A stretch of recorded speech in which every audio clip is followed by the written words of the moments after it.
Ladies and gentlemen, good evening. It is my hope and prayer that this video is going to find you guys in good health. Personally, I'm fine. Kisumu is fantastic. Maybe you could let me know where you're watching the video from.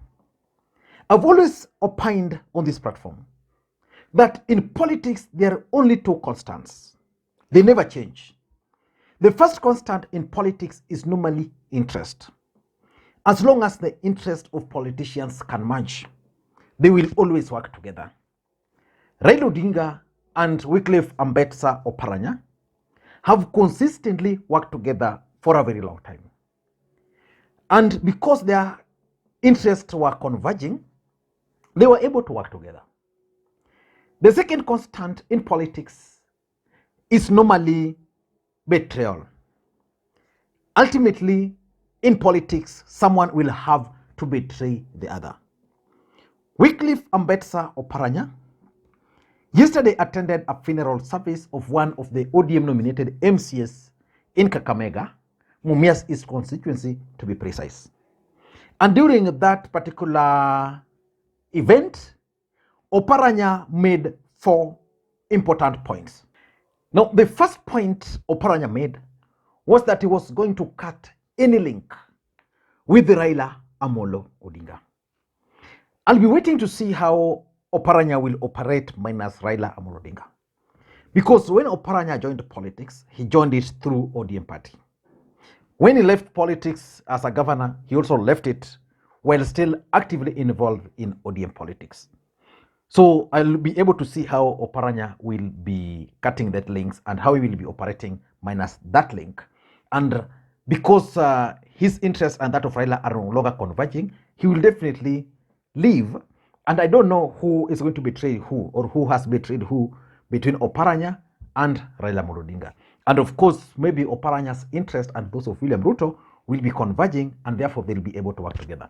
The second point he made was that he was going to deploy all his energies to unite the Luhya nation.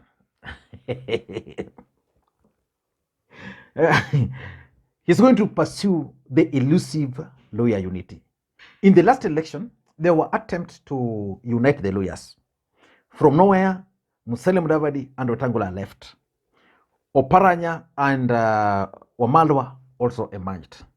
So this time around, he's saying that he's going to try and spend all his energies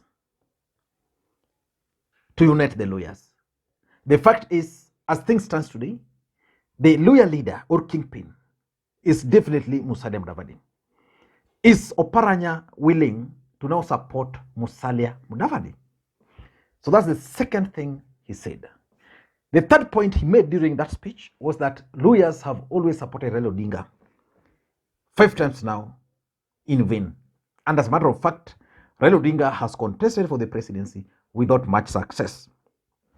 2007, 2013, 2017, 2022, without much success.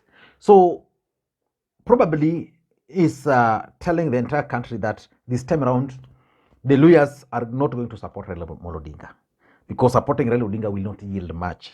I'll be waiting to see how this is going to turn out also. And last point he made was that Raila Odinga has betrayed the Luhya nation and the trust of the Luhya nation. I don't know what he meant, but of course, if you look at Oparanya, is one of the biggest beneficiary of Raila Odinga and his generosity. Raila Odinga made Oparanya a cabinet minister, a minister during the Nusumkate government. He was the minister for planning, one of the most lucrative ministries at that time. When the time for, that was 2013 came, Raila Odinga went and persuaded Oparanya to go and contest for the governor. Of course, he went, contested, and won and defended his seat. In 2017, for those who might not know, ODM lost majority of seats in Kakamega County, courtesy of Wycliff Oparanya. Oparanya really tried to impose his people on the ground because he was the deputy party leader of ODM. Most people rejected most of his allies, and that's why in 2017, Raila Odinga decided that he was going to choose his own candidates. And if you look at the number of seats ODM won in Kakamega, were more than the ones he won when Oparanya was given the chance. So he's telling Raila that you've betrayed the Luhya nation. And I want to ask you this question.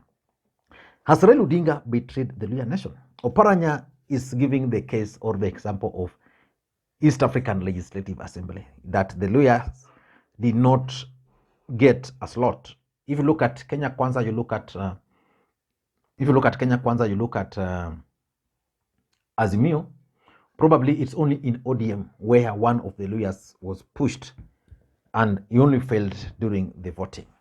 But because in politics nothing happens out of mere coincidence, I want us to look at why Oparanya is now leaving Raila Amolo Odinga.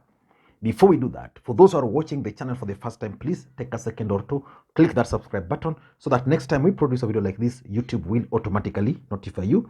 And to the subscribers, I want to continue thanking you guys for your continued support, because without that support, this channel cannot be where it is now. Let us get back to the main issue and focus why Oparanya is planning to dump Raila Amolo Odinga. Number one, Oparanya is lobbying seriously for the Chief Administrative Secretary position in William Ruto's government. This one someone told me last week, and I've even confirmed. And even if you want to get that, Oparanya is planning to join government. You know, Oparanya was a cabinet minister. Then he became a member of parliament. Sorry, he became a governor. Again, another governor. So which means during all this period, Oparanya is someone who is actually used to power. He's used to government vehicles. Oparanya is used to security. The moment he stopped being the governor for Kakamega, those powers went. And people like Oparanya cannot accept the fact that power is fluid, is no longer the governor. And because of that, he's been trying to get a position from William Ruto's side. The truth of the matter is that William Ruto really wanted Oparanya on his side in 2022. But because of the strength of ODM on the ground, Oparanya could not risk. And that's why he never joined Kenya Kwanza. And the other truth is that Ruto is known to reward loyalists, people who have stuck with him. I'm not sure whether Ruto will reward Oparanya, because Oparanya refused to support him. But let us wait and see, because in Kakamega now there is the former Senator Cleophas Malala, and now Oparanya, who will get the Chief Administrative Secretary. Of course, he's still in court, but let us wait and see. Or who is likely to be appointed to some positions. That's number one. Number two, Oparanya is probably looking for favors from William Ruto and his government. And those favors, there are several of them. There are several favors he might need. Maybe one person to be employed here. He would want the government to continue providing him with this security. Maybe there are certain projects he was doing. There are certain things he's doing which requires government favors. So to get government favors normally, you must support them. And this is the problem we have in the country. So this decision, if you ask me, to dump Raila or ODM for that matter, is not informed by any ideology. It's actually informed by the desire to get favors from government. Number three, maybe Oparanya is also keen on creating his own space away from Raila Amolo Odinga. The truth is, Oparanya has always operated under the shadows of Raila Odinga. You remove Raila Odinga from Oparanya, there is no Oparanya. And Oparanya was one of the deputy party leaders in ODM party. I think maybe he feels that he can now create his own space. He can campaign as Oparanya. He can challenge Raila Odinga as Wycliff Oparanya. I don't know. Let me ask you a question. Do you think Oparanya can operate without the shadow of Raila Amolo Odinga? Let us wait and see. It will be very interesting for me, for example, to see Oparanya standing on his own. Whether he's going to succeed is something I don't know, but probably he wants to create his own space so that even if he will be negotiating as Wycliff Oparanya. Number four is Oparanya is looking at protection. This is a guy who was a governor. for 2 terms.